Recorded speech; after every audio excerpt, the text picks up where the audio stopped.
propose du coup de commencer. Bienvenue donc, dans cette présentation de Groupama Bretagne sur l'analyse des appels. C'est un petit peu différent du résumé que vous avez pu voir. On va un petit peu plus se focaliser sur la technique, sur les modèles. Et voilà, normalement, ça reste tout aussi intéressant.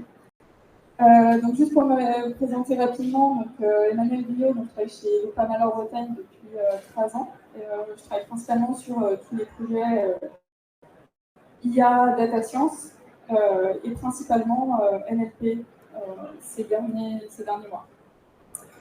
Donc le NLP, pourquoi faire juste un petit récap. Donc le NLP, c'est l'analyse, le traitement de tout ce qui est langage naturel, donc en gros le texte. Pouvoir le comprendre, en fait, c'est souvent 2 sous-ensembles. La compréhension du texte, donc ce qu'on connaît depuis longtemps, enfin ce qu'on fait depuis longtemps, et depuis peu, ce qu'on fait depuis longtemps aussi, mais qui a vraiment qui s'est amélioré drastiquement ces dernières années, derniers mois, c'est la génération de texte. Donc voilà, un petit peu les 2 sous-ensembles. Des exemples de cas d'usage de NLP, c'est tout ce qui est par exemple résumé du texte, extraire le sentiment par exemple d'une conversation, savoir si quelqu'un est satisfait ou content, catégoriser, ou justement de manière plus générale la génération de texte un petit peu de zéro. Donc chez Groupama, concrètement, qu'est-ce qu'on fait? Donc on a plusieurs projets de NLP. Et en fait, notre objectif principal, c'est vraiment de servir la satisfaction de nos clients. Notre objectif, le NLP, on l'utilise surtout pour comprendre nos clients, comprendre leurs problèmes, leurs irritants, qu'est-ce qui font qu'ils ne sont pas contents de nos services, etc. Ça nous permet, nous, de savoir qu'est-ce qu'on doit améliorer. On modifie nos process en fonction justement de ce qu'on entend de nos clients. Et puis, justement, voilà, l'objectif final, c'est bien sûr d'avoir le moins possible de clients insatisfaits. Donc, concrètement, sur quoi on travaille? Nous, donc ça arrive, on a des appels de clients pas forcément très contents. Donc là, je vais un petit peu focaliser sur l'analyse des appels de nos clients. Concrètement, qu'est-ce qu'on fait? On va faire du résumé. Résumer l'appel de nos clients, ça permet de tracer dans nos outils une petite phrase un petit peu descriptive et qui permet à nos conseillers qui reçoivent l'appel, par exemple, du client qui rappelle plus tard, de savoir ce qui s'est dit les jours précédents, la dernière fois où il a appelé. C'est aussi l'extraction de sentiments. Donc, on a un modèle qui est capable de détecter dans un appel si justement le client est mécontent. Donc ça, on peut l'identifier, le lister et puis aussi comprendre pourquoi il est mécontent. On identifie aussi le motif de mécontentement. Et puis, il y a la catégorisation, parce que c'est bien et c'est utile d'avoir le résumé, donc il y a de la donnée un petit peu qualitative dans nos outils, mais c'est bien aussi d'avoir de la donnée quantitative pour pouvoir piloter, faire des statistiques. Donc des tableaux de bord, savoir, 20% de nos appels, c'est pour tel motif. Et donc, quand c'est des motifs plutôt négatifs, par exemple, ils n'ont pas de nouvelles pour leur sinistre, c'est bien de pouvoir quantifier et modifier justement ce qui ne va pas. Nous, il y a les appels, l'analyse des appels, mais il y a aussi, bien sûr, d'autres sources, l'analyse des mails, des réclamations, de nos questionnaires de satisfaction, etc. Donc ça, c'est un exemple concret. Donc, notre objectif, bien sûr, c'est de tester des choses, mais au final, on veut bien sûr industrialiser nos projets. Donc ça, c'est un exemple justement d'industrialisation de projet. Donc des appels, nos appels qui sont enregistrés donc, dans nos outils auxquels ont accès nos télégestionnaires. Donc on a un appel entrant, on a un premier modèle qui va pouvoir détecter. Donc ça, c'est la catégorisation, classification, avec le motif modification, mise à jour. Et ici, dans la partie commentaires, on a l'humeur, donc satisfait ou mécontent, et puis du coup la petite phrase de résumé. La personne appelle pour demander si elle veut fermer son plan d'épargne, etc. Donc voilà un petit peu un exemple concret d'un projet industrialisé chez Groupama. Je vais vous faire une petite démo Là, c'est plutôt un outil, du coup, nous sert en interne pour communiquer sur justement au métier, pour montrer voilà, la technologie, qu'est-ce que ça permet de faire. Donc, c'est un exemple où on va charger un fichier audio, donc pour faire comme si on avait finalement, alors je pense que vous n'allez pas entendre si je mets l'appel, mais bon, on ne va pas l'écouter, mais vous allez avoir la transcription. Donc bien sûr, ce n'est pas un vrai appel client, hein. On a pris un exemple d'appel qu'on a refait nous-mêmes, on ne sort pas la donnée Groupama de Groupama. Donc voilà, donc il y a la transcription, détection, etc. Et donc on a bien donc, la transcription. Donc vous allez voir qu'elle est très fidèle, hein, il n'y a pas de retravail. Donc là, on utilise le modèle Whisper, qui est un modèle d'OpenAI, donc OpenAI ChatGPT, qui est gratuit. Donc quelqu'un qui nous appelle, ça fait 3 fois qu'elle nous contacte, j'ai besoin d'une attestation scolaire. Voilà, elle fait tout son speech que ça fait longtemps qu'elle demande son attestation. Donc le résumé, la personne appelle pour demander une attestation scolaire d'assurance pour son enfant. Donc voilà, là c'est le résumé motif d'appel. On a un autre modèle, c'est le résumé motif de mécontentement, qui fonctionne sur les appels qui ont été détectés insatisfaits. Et puis, donc on a aussi, donc là le motif d'appel, ici, tout à l'heure on a vu c'est modification mise à jour. Donc là c'est demande de duplicata, qui est la catégorie quand on demande des documents. Et l'humeur, mécontent, effectivement, la personne n'est pas contente. Ça fait plusieurs fois qu'elle demande son document. Donc voilà un petit peu concrètement ce qu'on fait, ce qu'on partage aussi avec les métiers pour susciter des nouveaux cas d'usage. Et là, moi, le focus un petit peu de cette présentation, c'est de regarder et de se dire finalement quel modèle on choisit. Parce que ces derniers mois, vous l'avez vu, avec tous les modèles d'IA générative qui pullulent, j'ai envie de dire, et qui sont très puissants, on peut se poser des questions. Est-ce qu'on reste avec nos modèles d'il y a quelques années ou est-ce qu'on utilise des nouveaux modèles? Donc, c'est ça que je vais présenter aujourd'hui. En 2021, quand on a commencé à analyser les appels, on a commencé avec un modèle de type BERT. Je ne sais pas trop si ça vous parle, mais c'était l'un des meilleurs modèles à l'époque. Donc on a eu des très bons résultats, hein. Ici, avec BERT, on a classifié des réclamations, donc la classification à 27 labels, et on était environ 96% de bonne classification avec ce modèle. Donc, vraiment des très bonnes performances. En termes de GPU, il n'y en a besoin que pour fine-tuner le modèle, mais pas pour l'utilisation après coup. En revanche, le point négatif, c'est la labellisation. Ça nous a pris énormément de temps de constituer notre base d'appels labellisés. Donc, je vais faire un petit focus, je ne sais pas trop s'il y a besoin, mais qu'est-ce que le fine-tuning d'un modèle? En fait, Camembert, qui est un peu la version française de BERT, connaît le français, mais il ne sait pas classifier des appels spécifiquement, notamment des appels dans le domaine de l'assurance, avec un jargon d'assurance, dans certaines catégories. Et ça, voilà, il faut l'entraîner. Donc, ce qu'on fait, c'est qu'on prend un certain nombre d'appels. Par exemple, on prend 1000 appels. On prend le cas où on veut faire la classification dans 3 labels. On va, ces 1000 appels, on va les classifier nous-mêmes à la main dans ces 3 catégories.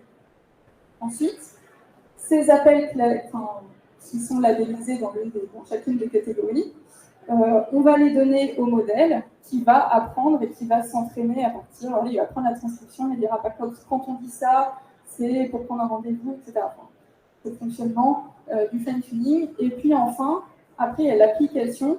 Une fois que le modèle est entraîné, une fois qu'on lui donne des nouveaux appels, lui, il est capable de nous classifier. Donc ça, c'est le principe général du fine-tuning. Et donc, BERT, cette étape prend beaucoup de temps en fait parce qu'il nécessite beaucoup d'exemples labellisés. Du coup, donc ça, notre modèle il est industrialisé, très performant. Une fois qu'on a fait la labellisation, le travail est fait, donc c'est très bien. Mais maintenant, quand on veut travailler sur d'autres projets d'analyse d'appel, on se dit est-ce qu'on crée un nouveau modèle avec cette phase de labellisation sur ce nouveau périmètre, cette nouvelle classe, ou bien là, avec l'arrivée des LLM, d'IA générative, on se pose la question. Finalement, est-ce qu'on ne pourrait pas juste faire un petit prompt, voici la transcription d'appel, ou le résumé d'appel, classe-nous cet appel parmi telle et telle et telle catégorie, on a juste un prompt qui nous répond à la réponse. On n'a pas toute cette phase de labellisation. C'est quand même... ça donne envie, dit comme ça. Donc, on a voulu tester. Donc, on a pris des petits modèles d'IA générative. Donc là, en l'occurrence, on a commencé avec Falcon 7B. Alors, je dis petit modèle, c'est 7 milliards de paramètres, mais dans la famille des IA génératives, c'est les plus petits qu'on peut trouver, quasiment. Les normaux, c'est plutôt 40, 70, on va le voir juste après. Donc, on a voulu tester avec un petit, d'une part, parce qu'on dit que si ça marche avec un petit, très bien, on n'a pas besoin de prendre les gros. Et d'autre part, en fait, tout simplement, nous, on n'avait pas la GPU nécessaire pour faire tourner les gros. Donc, on s'est dit, est-ce que ça peut fonctionner? Et en fait, ça, en termes de performance, alors d'une part, Falcon 7B n'est pas entraîné sur le français, donc forcément, ça ne donnait pas des bons résultats. Vigon 7B, c'est un modèle du coup, qui a été fine-tuné sur du français, donc on avait un petit espoir, et finalement, il n'était pas assez bon. Ça marchait pour quelques classifications, mais pas beaucoup. Donc on a testé du coup la MAX 70B, donc là 70 milliards de paramètres, c'est aussi Falcon, mais la version 40B. Et donc, nous, on n'avait pas la GPU, donc en fait, on a juste testé. Je vais vous faire. On va tester en fait un petit exemple. Hop, je crois qu'il est là. Ici. Hop. Donc en fait, il y a des playgrounds comme ça qui sont accessibles. Là, en l'occurrence, c'est sur Gameface, où on peut tester. Donc là, j'ai envoyé et on va regarder ce que j'ai mis. Donc là, c'est un petit prompt. Tu es spécialisé en assurance, voici la transcription d'un appel client. Donc là, j'ai pris le résumé, encore une fois, on ne sort pas de données clients, donc un résumé à minimiser. Quel est le motif de cet appel parmi la liste suivante? J'ai donné une liste pas très longue. Réponds seulement avec le nom du motif, ne donne pas d'explication. Là, le modèle, nous répond demande de documents, donc qui était bien parmi les motifs. Et c'est le bon motif puisque la personne demande une attestation scolaire. Donc c'est très puissant. 4 lignes, on a le résultat. Donc nous, voilà, on se pose la question, on se dit finalement, est-ce qu'on investit pour de la GPU et puis finalement on fait toutes nos classifs avec ce genre de modèle. Et en fait, c'est là aussi qu'intervient finalement un petit peu les questionnements, de se dire finalement, est-ce qu'on est obligé vraiment d'utiliser des gros modèles comme ça pour faire de la classification, qui fonctionne très bien avec des modèles beaucoup moins coûteux? Donc, est-ce qu'on peut réussir à trouver un bon compromis entre quelque chose qui n'est pas trop coûteux, mais qui est quand même très performant, et sans oublier l'aspect RSE qui est non négligeable maintenant avec l'arrivée des IA génératives. Donc, on s'est dit, voilà, on peut réfléchir. Qu'est-ce qu'on peut faire? Il y a la première option, du coup, qui est le fine-tuning. Donc, en fait, de reprendre un modèle light, d'IA générative, et de le fine-tuner, comme on a fait avec Berthe au début. Lui donner quelques exemples pour qu'il puisse détecter nos catégories, qui s'adaptent aussi au contexte de l'assurance, etc. Voilà. Donc ça, c'est une première solution, mais il n'empêche que ça reste un modèle qui utilise quand même un petit peu de GPU. Il faut au moins 12-15 GPU pour l'utiliser. Giga de GPU. Et notre deuxième, ça c'est une autre façon de faire à laquelle on a réfléchi et finalement qui est une solution, la vectorisation, je vais expliquer rapidement en quoi ça consiste, mais c'est quelque chose qui existe depuis le début du NLP. C'est une base constitutive de la compréhension du texte en fait. Mais il y a eu un peu pareil, un regain ces derniers temps de la vectorisation, justement pour les LLM, les IA génératives, les modèles en fait de vectorisation ont eux aussi beaucoup progressé, sont beaucoup plus puissants, et donc il y a des choses qu'on peut faire simplement avec ce type de modèle-ci. Donc la vectorisation, rapidement, c'est le fait de transformer une phrase, du texte, en vecteur. Donc là, imaginons, on a une phrase, donc un résumé d'appel. La personne appelle qui va le recevoir sur une attestation scolaire, qu'on envoie dans un modèle d'embedding. Donc moi, ce que j'appelle la vectorisation, c'est l'embedding. Hein. Et ça nous ressort en fait des coordonnées. Donc finalement, ça crée un vecteur en fait dans un espace vectoriel. Donc, si on s'imagine dans un espace à 3 dimensions, c'est comme si, en fait, pour un texte donné, ça nous plaçait dans cet espace 3D. Donc là, la personne qui recevra son attestation, par exemple, il va être là. La personne qui n'a pas reçu sa carte verte, ça va être là. Et là, on va se rendre compte que ça va être tous les textes autour du fait de recevoir des documents.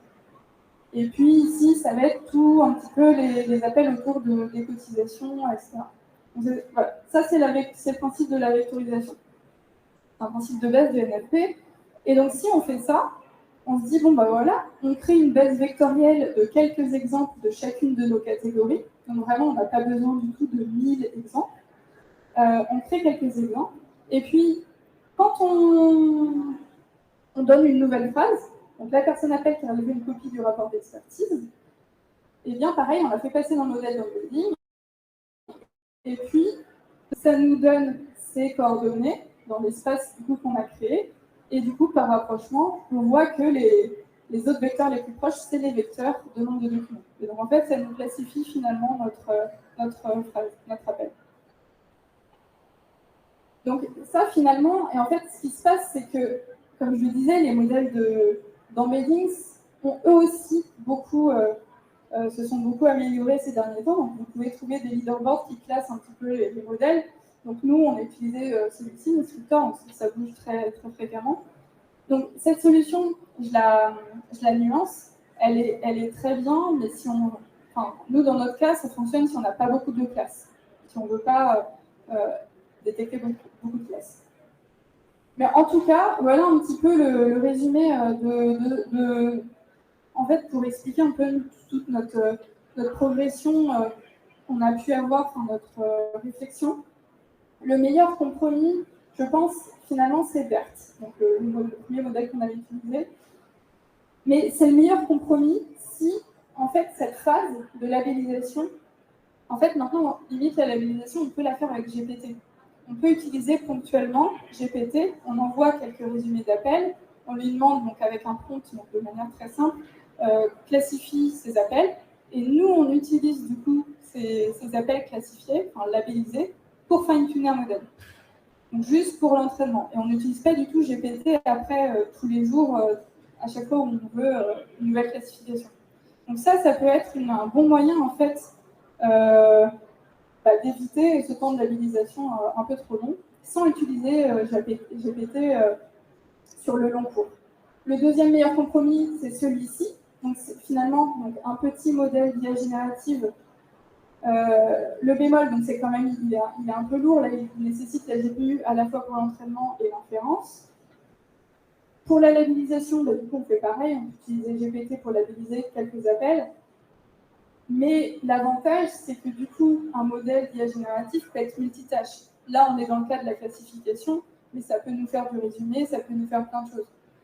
Là où BERT, finalement, est un petit peu monotâche, il a été entraîné pour faire quasiment une seule tâche. Donc voilà un petit peu entre les deux la différence. Bien sûr, les gros modèles d'IA, ils sont très performants, mais ils sont très coûteux et c'est pas du tout RSE. Donc pour de la classification, ça sert à rien. Enfin, c'est pas vraiment le meilleur choix.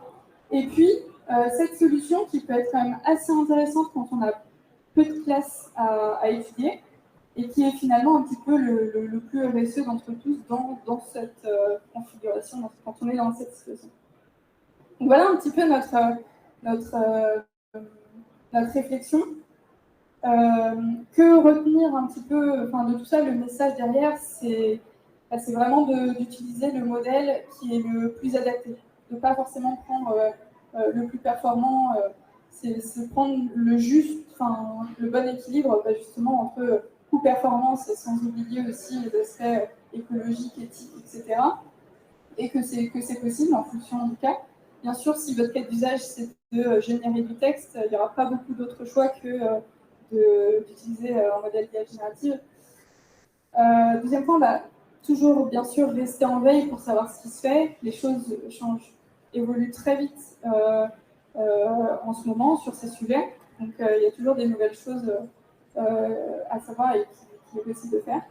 Et aussi, je ne peux que vous conseiller le rapport de Data for Good, qui parle justement des enjeux de l'IA générative, donc des enjeux éthiques aussi écologiques, qui est très intéressant et je pense à vraiment prendre en compte en tant que data scientist, etc.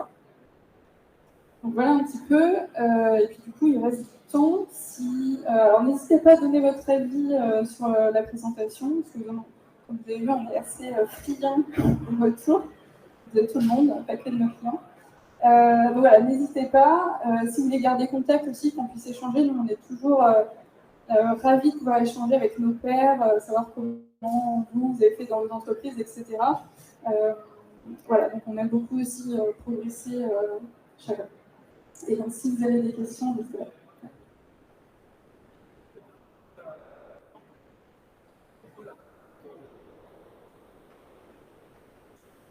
Alors la question c'est pourquoi la vectorisation est moins performante s'il y a trop de classes. Tout simplement parce qu'on n'a sûrement pas pris un modèle assez bon pour le coup. Nous quand on a testé, on a fait des tests, on ne s'est pas non plus épanché dessus. Parce que finalement les modèles derrière, il faut quand même qu'ils comprennent le sens. Enfin, c'est comme un modèle NLP classique. Au tout début, on comprenait les mots-clés. Maintenant, BERT ou les IA génératives comprennent un petit peu le contexte, ils connaissent les synonymes de texte, etc. Donc, si le modèle d'embeddings finalement n'est pas plutôt, il est un peu entre les deux ou un petit peu trop sur les mots-clés, il ne va pas être bon, il ne va pas savoir bien classifier, il va être trop dans le mot-clé par exemple. Donc, soit c'est pour cette raison, je pense que c'est principalement pour cette raison, celui qu'on avait choisi.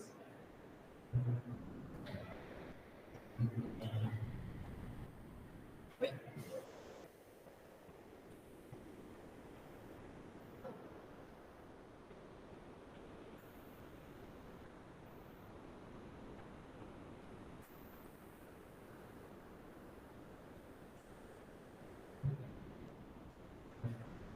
Ouais.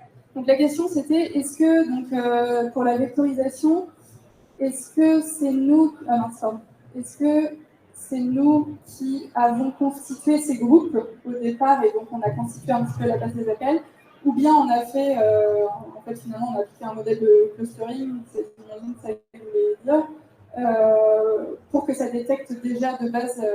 Alors non, on a créé nous-mêmes en fait les labels justement avec nos métiers, parce que pour le coup on travaille avec les métiers. Donc là, en l'occurrence, c'est avec le centre de relations clients, donc la plateforme principale d'appel. Parce que c'est eux qui ont ce besoin, donc on leur dit, voilà, vous, qu'est-ce que vous voulez détecter dans les appels? En fait, on ne peut pas détecter tous les motifs d'appel, donc en fait, ils se focalisent sur certaines problématiques. Donc eux, ils ont leur liste, en tout cas, on travaille avec eux pour identifier justement cette liste, qu'est-ce qu'on veut identifier dans les appels. Et en fonction de cette liste, voilà, on a créé des exemples. Mais c'est tout à fait possible, par exemple, si on commence, on travaille sur un projet où par exemple, on voudrait analyser finalement un petit peu tous les motifs d'appel. Pour les appels, ça peut être compliqué, mais imaginons. Alors là, effectivement, on peut faire un peu un clustering, prendre tous les appels, demander, je sais pas, 10 groupes, 10 clusters, 15 clusters, etc. Ça nous fait les groupes. Après, on analyse quelques éléments de ces sous-groupes pour savoir, ok, ce groupe, c'est plutôt tel sujet, etc. Et puis après, on passe à l'utilisation. C'est pas possible.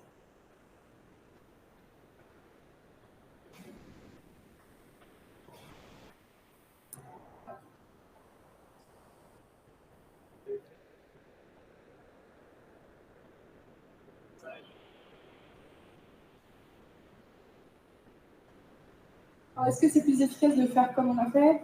Je pense que c'est pas forcément une question d'efficacité, c'est vraiment une question de ce que veut le métier ou pas.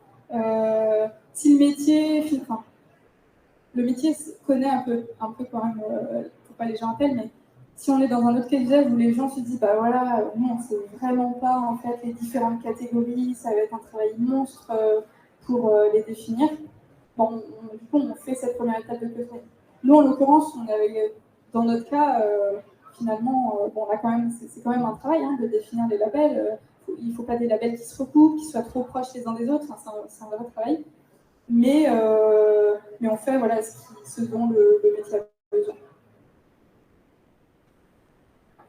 Voilà, je crois que c'est la fin. Ouais, très bien. Bah, merci à tous. Vous pouvez poser des questions. Oui, n'hésitez pas si vous avez des questions.